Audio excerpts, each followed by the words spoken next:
Welcome to this podcast is making me thirsty, the number one destination for Seinfeld fans. This episode 174. You know, today's guests from Down to Earth, Desperate Housewives, Better Call Saul, Shameless, Night Court. And of course, she played Mrs. Sanger, the Bubble Boy's mother, in two season four Seinfeld episodes, The Bubble Boy and the Pilot. Please welcome Carol Mansell. Carol, thank you so much for joining. Thank you. I'm glad to be here. And if I don't mean to be rude, but I'm actually in 3 episodes.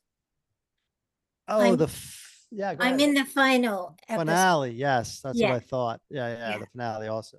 yeah. Well, you're right. That's a good point.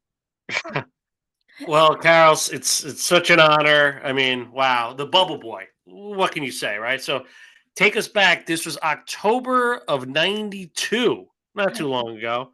The Bubble Boy aired on NBC. Believe it or not, that was a Wednesday night, right? It didn't move to Thursday yet. But you obviously played the Bubble Boy's mom. Who could forget it?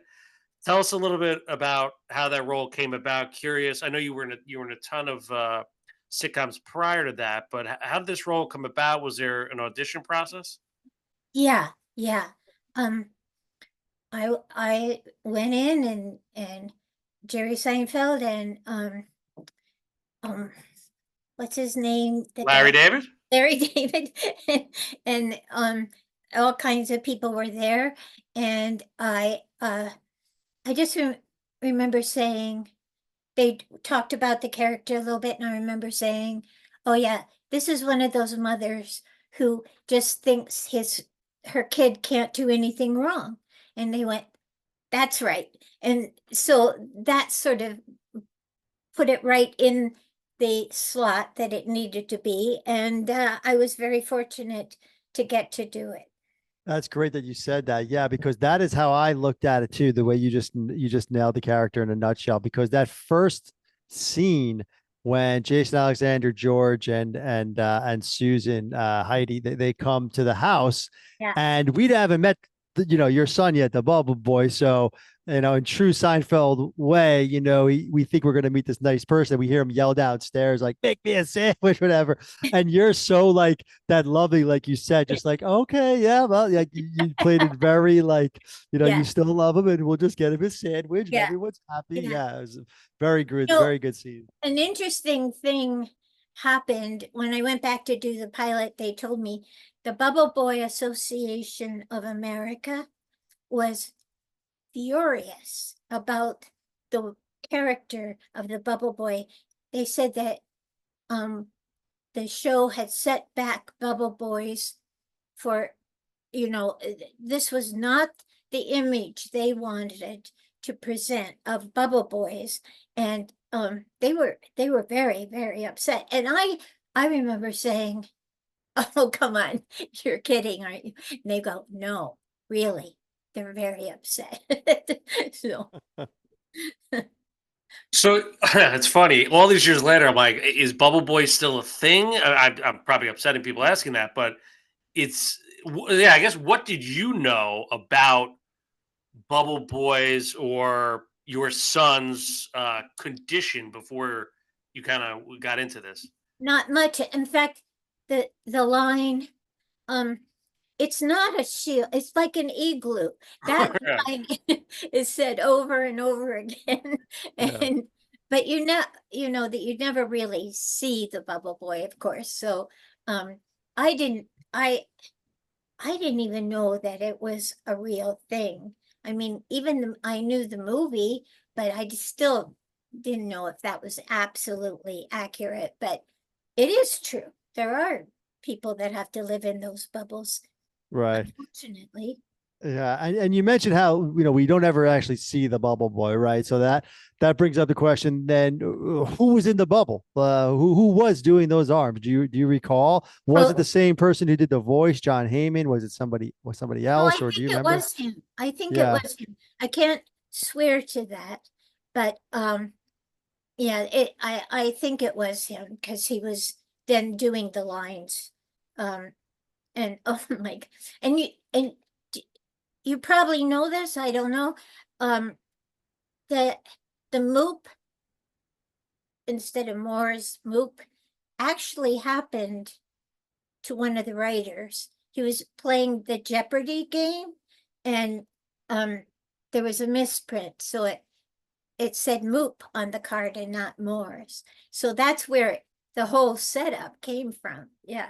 Yes, yes, exactly. And it's funny. I'm curious from your perspective. So, as Chris mentioned, you talked about the audition, and Jerry and Larry are in the audition. And from what we gather, the audition probably doesn't have the full script, right? It maybe just had your No, lines. yeah.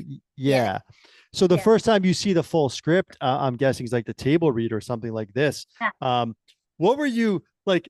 I mean, from a viewer perspective, we were just floored at just the fact that you used this man's voice and the way he talked to Susan, the way he talked to you and the things he said, just such, like you said, such the antithesis of what we were expecting. What was that like? Like during that first table, did you know they were going to use like that, like grown man's like yelling voice, and how did that all kind of play out? It's so funny. Yeah, I had no idea. I mean, that show, I was biting the inside of my mouth so hard, so many times because of the lines. And then Jason Alexander just made me laugh, like when he said, oh no, I have a cousin in the boat, So Yeah. I just had to bite my tongue. He just made me laugh so hard. And I just want to say about the table read. I've been fortunate that I've done a lot of guest shots on sitcoms and other shows and stuff. And the star of the show sets a tone. And Jerry Seinfeld, when you go into that table read, now there were a lot of people, a lot of great actors in the show, but he went around the table and he shook your hand and he said, in my case, he said, "Hi, Carol, I'm so glad you could work with us. I'm Jerry, and we're just looking forward, but each person, whether they were high profile or, not so well known, he was just amazing and so available and relaxed. And so the whole set was just easy. It didn't have that tension that sometimes works its way into a half-hour show or an hour show. He was great. And he was on the Tonight Show that week, and I was at the water cooler, and he was there, and I said, "Oh, I saw you on the Tonight Show last night." He goes, Did you think it worked? Was it okay? Do you think it was okay?" And I'm like, "Oh yeah, sure," but just the fact that he engaged in a conversation and was, allowed himself to be slightly vulnerable. It's so attractive. He's such a real person. That's incredible to hear and interesting because you didn't really have any scenes with him specifically. At the end when he came out of the house there. Yeah, no. But to your point, he's the show lead. You worked on a ton of other sitcoms prior to that with, Tim Allen, you name it, Family Ties, the whole thing. So you obviously you knew, those leads and what kind of that entails. So that's great to. We've heard that. I mean, I think that's what's really unique about Seinfeld is their unselfishness, right? Like Jerry was the lead, if you will, but some of the funniest lines obviously went to George or Kramer, or in your case, you, Brian Doyle-Murray, and obviously Heyman. So yeah, tell us a little bit. Brian Doyle-Murray, obviously, we all know him. Played your husband in this. Yeah. Did you know him prior to this? Did any working relationship? Obviously, you guys were just I don't know, just like that perfect upstate New York couple. You played it to a T. You Yeah. know, would love to hear some. Also, Yeah. yeah, he's also just so laid back, and you know, we just do it and no problem, and oh, it was just so easy, and he loves to play golf, and so he was always, are we done? Are we done? Because his brother was working on the next stage, his younger brother. And so his younger brother would come over when he was done, and then they would go play golf when they were both free, So I don't know. It was one of the most ideal jobs I had. Um I just can't say enough good about everybody. Um Yeah. That's great to hear too about I like that his brother was working next door. That's amazing. yeah. You mentioned Jerry, obviously, in the generosity. And one of the things I thought was so great, and we kind of touched on during the intro, but they didn't have to bring you back for the pilot, right? They just specifically called you and him both back, and the Bubble Boy for that Yeah. matter, right? Yeah. Which to me also showed that they didn't kill the Bubble Boy, right? Because that was one of the things too. I wasn't sure, like, wow, they really just went ahead and Yeah. killed the kid. But Yeah. they bring him back. We know he's okay, and they Yeah. bring you back, to watch that pilot episode and fight over the remote. Yeah. How much fun was that? I mean, we've talked to a few people who were brought back to that like kind of iconic episode where they showed the show within the show. And I guess there was a lot of people, different ways they shot that and different sets and things like that. But tell us how that kind of came about, that they kind of brought you back for that second Yeah. second They episode. just called my agent, and then I went in, and they had this little setup with the TV, and the Bubble Boy was supposedly behind us. And what does he say? He makes some smart remark about Jerry Seinfeld. and again, it was just so well written, and I was there probably maybe at the most an hour. It was just easy again, and of course there wasn't a lot to do, but I was just so happy to be able to have another episode. That was a lucky break. Yeah. Yeah, he calls him a sellout. Yeah. Like he calls him a piece of Oh crap, yeah, like a yeah, yeah. sellout. Yeah. That's right. You know, I, I tried to watch the show. Um, I suppose I should have done YouTube or something, but I have the show and I couldn't find it. But so you probably have a better recollection of lines and things than I do right now. Yeah, we know like the back of our hand, but I mean your memory's spot on, Carol. Carol, I'm trying to pick up on your accent. Where'd you grow up? Oh, I grew up in Pennsylvania. Oh, very nice. All right. Yeah. So yeah, where'd you get your start? Where'd you get that itch? We look at IMDb, but I use that as a grain of salt. Um, when did you start getting into acting, and then how's a girl from Pennsylvania, end up on one of the Right, biggest right. on one of the biggest shows in America? It's really a great story. Would love to hear kind of a little bit of your Okay. background. Okay, well, I went to New York and I did a ton of commercials. And at the time, uh you were kind of pigeonholed. If you were recognized as a commercial actress, then you really didn't we weren't taken seriously for Broadway or TV, or because and this was in the 80s. And so I was very fortunate. I mean, I did NyQuil, Pepperidge Farm, Elmer's Glue, Wheat Wafer. I mean, I just did a ton of high profile commercials, so that when I walked in the room, they'd say, "Oh, you're the, whatever, NyQuil girl or whatever." So I left New York because I didn't want to be just a commercial actress. And so I came to LA, and I got a TV series with Disney, and we did 3 episodes. It was for the launch of the Disney Channel.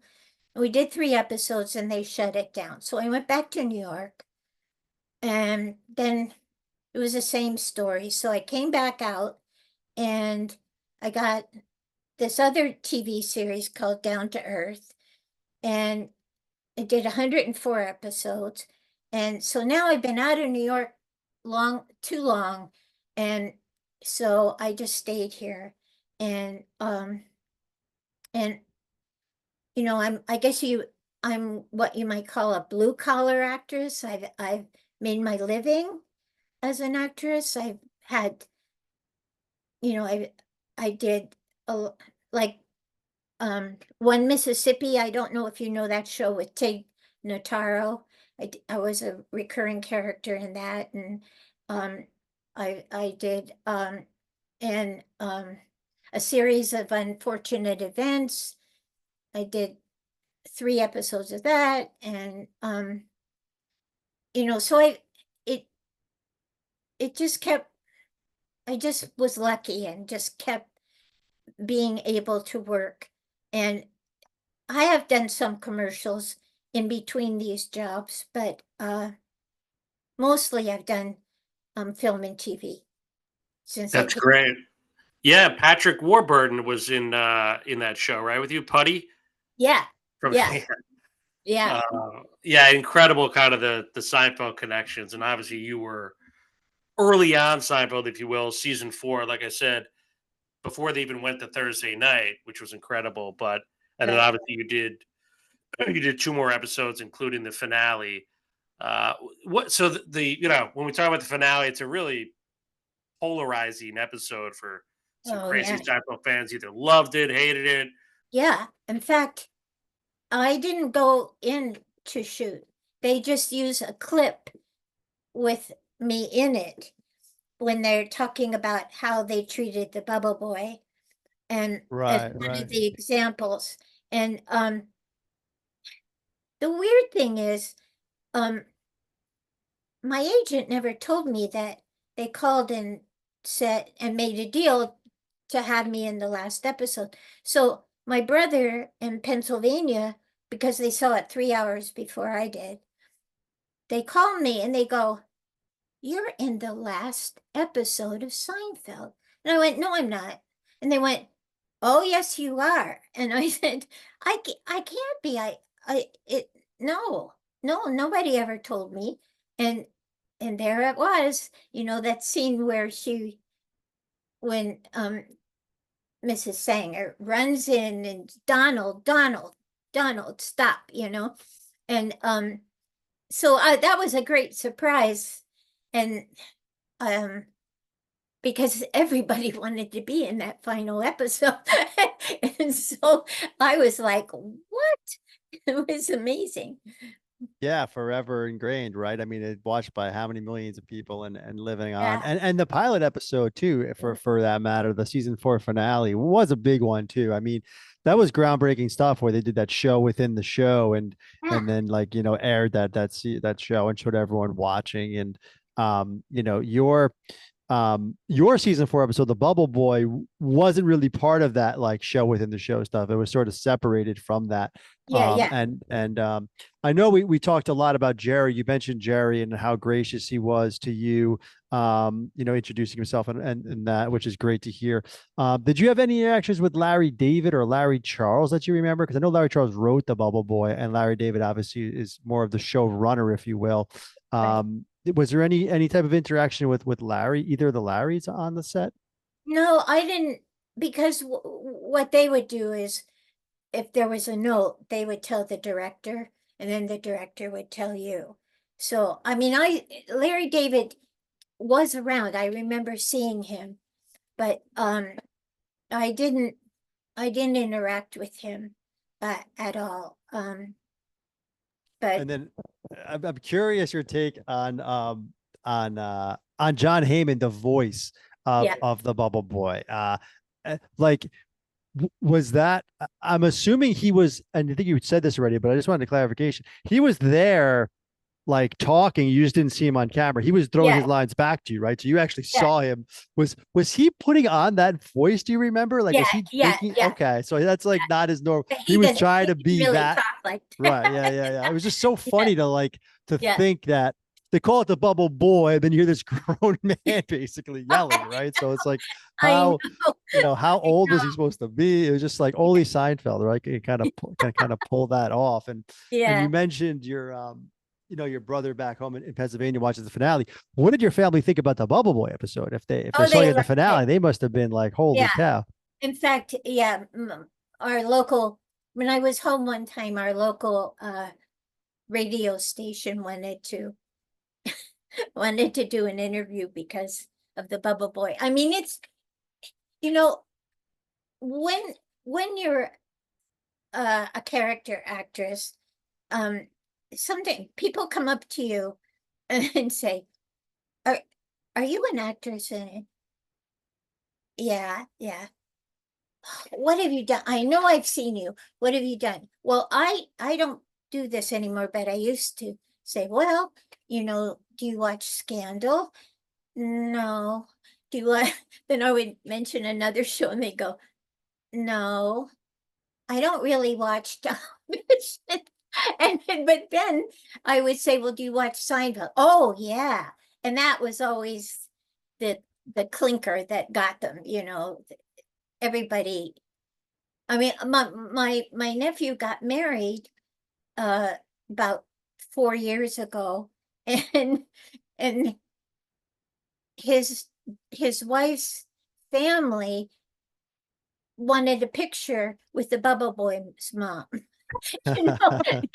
It's just it's a nice little recognition. It's funny you say that, Carol, because yeah, I mean, you were on some big shows, right? I mean, Better Call Saul. Yeah. Desperate Housewives. Yes. Yeah, and Yeah. you know, and I watched all the. No, I didn't watch Desperate Housewives, but I was into Better Call Saul for sure. But I don't remember exactly who you were. But with Seinfeld, just not only because it's Seinfeld, but I think the Bubble Boy was such a powerful episode, right? You're Yeah. not going to remember everyone, from the Slicer in season 9 or 8, but Yeah. the Bubble Boy was just one of those iconic episodes where, yeah, I mean, how could you not remember you, and just the way Oh, you and Donald played off each other is incredible. yeah. Thanks. Yeah. It was so much fun. And I think that's what people respond to, is that when you're having fun doing your work, then it's fun to watch, So yeah, really a fun episode, and we spoke with Jessica Lundy. I don't know if you met her. She was Jerry's girlfriend. She had Naomi, she was yes, Naomi, yeah, exactly. yeah, Yes. yeah. Yeah. She was a hoot. She had a fun time on episode. But the house scenes, Oh my God. were they filmed at Radford, or was that a separate, like, Okay, do you mean the cabin or the house? both? Okay, the cabin was not on a stage. Right. Okay. But the house there was a set in where the Sangers lived. Gotcha. Yeah. But and I did watch Jessica's interview, and I just would reiterate that Kramer, he did. He, the coming in the window, falling, he would be over there practicing, doing it all different kinds of ways. He was just amazing. He was very serious about what he was doing, how he was doing it. And then when we were outside, after we had left the house, and then we had to, I don't know why we were sitting outside, and he was sitting near me, and he starts talking about acting, and what do you think about motivation, and what do you think about, he was just going over and over in his head, and wanting to discuss just theories of acting. And he was very, very interesting and such a hard worker, really. Yeah, it sounds like he was always trying to learn too and hone his craft. Asking, he said, asking Yeah. for advice just from any downtime he had. He was always trying to learn something. What else we found interesting, because we talked to a lot of also producers and writers on Seinfeld and crew members. And one of the producers, Tim Kaiser, told us a story about the sound of the popping of the bubble. That's like when it goes down. He said he had to like find how that sound was by popping all different types of like balls and beach balls and all this sort of stuff. Now, I don't know if he did that on set and you saw any of this, but I just wanted to share that to you, because I guess on set they didn't really play that sound, right? You just kind of made the expressions, but they must have filled the sound in later then, huh? Yeah. Oh wow. Yeah. Okay. Yeah. That's interesting. Yeah. And then you mentioned it earlier, but I wanted to bring it back to it because you just talked a lot about Michael Richards. Jason Alexander, you had said how you had biting your inner lip, just trying to laugh. I mean, a lot of your scenes were with him, especially with the whole Moops thing. And we have shout out to one of our fans. He actually made the Trivial Pursuit card, and you could see the Moops as the answer. Oh, that's yeah, Alien Wranglers is the name. I think you might sell these on Etsy. I'm not sure, but you can even see the question: who invaded Spain in the 8th century? Yeah.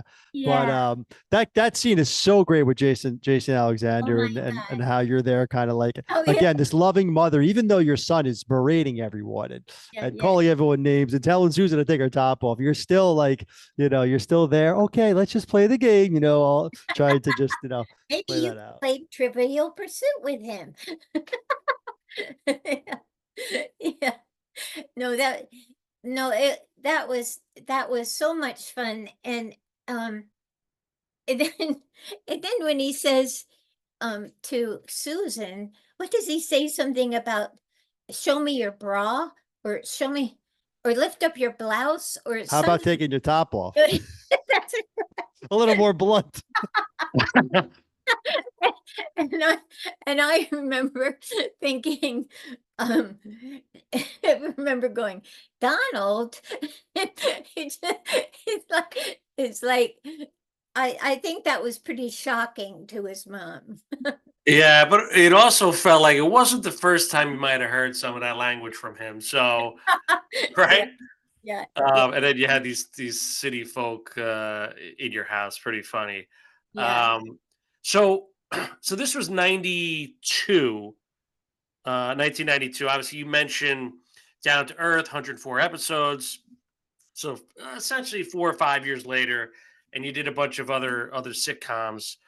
And like I said, this was Seinfeld before a game went to Thursday night. It was big, but how much did you know about the show? I know you were working a lot, doing a ton of things. So were you a fan of the show? Were you aware of who, George Kramer? Oh, yeah. You did. Yeah. You know what's so great about this show? It's like I Love Lucy. You watch it, you watch the episodes over and over. And I mean, like the library cop, I absolutely adore that particular episode.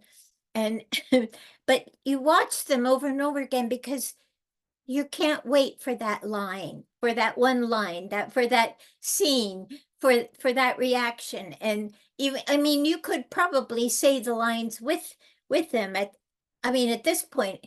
I used to watch it every night before I went to bed, but and I would, it wasn't like, oh, I've seen this one. It was like, oh yeah, I love this one, or I can't wait for that scene to happen, or I can't wait for Elaine to shove him off, or whatever it was. Right. You could just keep watching and watching the shows over and over. And I feel that way about I Love Lucy too. It's just, it's not that you have to see something new. It's just that it's so well done. You can't wait to see it again, Very, very well said. It's funny, the TV guide behind me, we'll show it on the screen, but essentially it says We love Lucy, Went Wild for the Honeymooners, but is Seinfeld the best comedy ever? So I didn't know that said that. Yeah. yeah, so it's right in that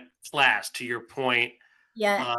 kind of just it's on, it's comforting, it's relatability, and it's characters and actors like you that elevate the show to a new level Oh, because thank you. that's true. I Well, mean, thank you. But because you resonate. It's a small role, but just like I said, the way you acted with Donald and then with George there, and just that voice, it was just magnificent. So thank, you will forever live in Seinfeld lore, and we can't thank you enough for spending some time with us tonight. thank you. Yeah. Thank you, Carol. This was so much fun. Thank you. And we love you on Night Court, and we hope to see you. Oh yeah. Oh yeah. Thanks. Yeah. That would be great. Yeah. Thank you. You're the best, Carol. Thank Thank you you so very much. much. I enjoyed meeting you and I enjoyed our talk.